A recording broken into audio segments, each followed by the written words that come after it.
Bessie's Boil by Robert William Service. Says I to me missus, by gum lass, you've something I see on your mind.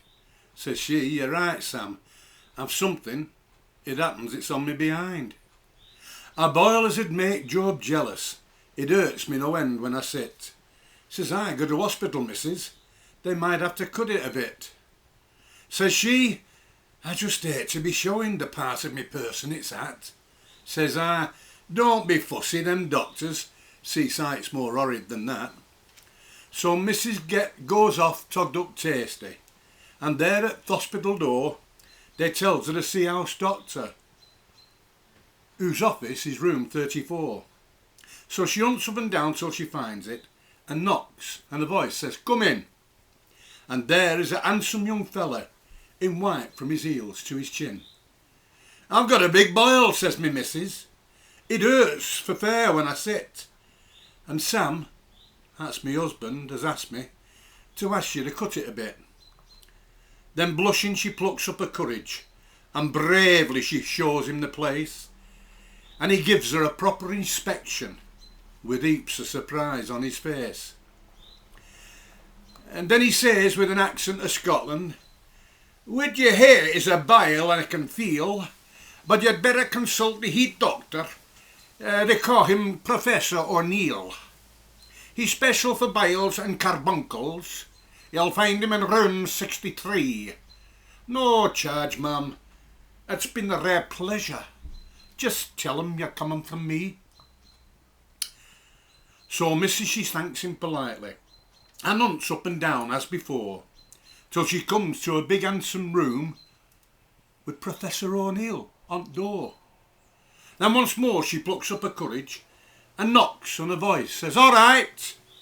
So she enters and sees a fat fellow with whiskers, all togged up in white. I've got a big boil, says me missus, and if you will kindly permit, I'd like for to have you inspected. It hurts me like hell when I sit. So blushing as red as a beetroot, she hastens to show him the spot. And he says, with a look of amazement, sure ma'am, it must hurt ye a lot.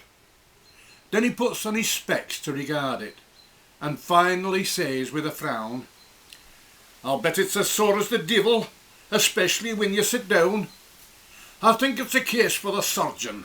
You'd better consult Dr. Hoyle. I've no hesitation in saying your boil is a hill of a boil. So Mrs. she thanks him for saying her boil is a hill of a boil, and hunts all around till she comes on a door that is marked Dr. Hoyle. By now she has fair got the wind up and trembles in every limb, but she thinks after all he's a doctor, I mustn't be bashful with him. She's made of good stuff is the missus. She knocks and a voice says, who's there? It's me, says my Bessie, and enters a room which is spacious but bare. A wise looking old fella greets her, and he too is togged up in white. It's the room where they cut you, thinks Bessie, and shakes like a jelly with fright.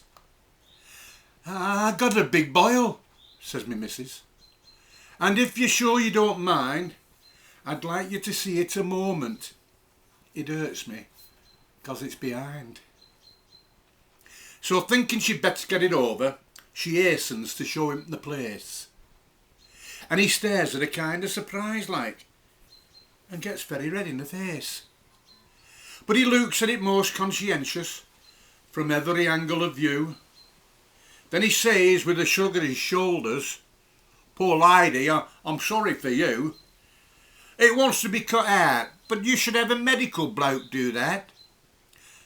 Say, why don't you go to the hospital where all the doctors is at? You see, ma'am, this part of the building is closed on account of repairs. Us fellas is only the painters, a painting the halls and the stairs. Thank you.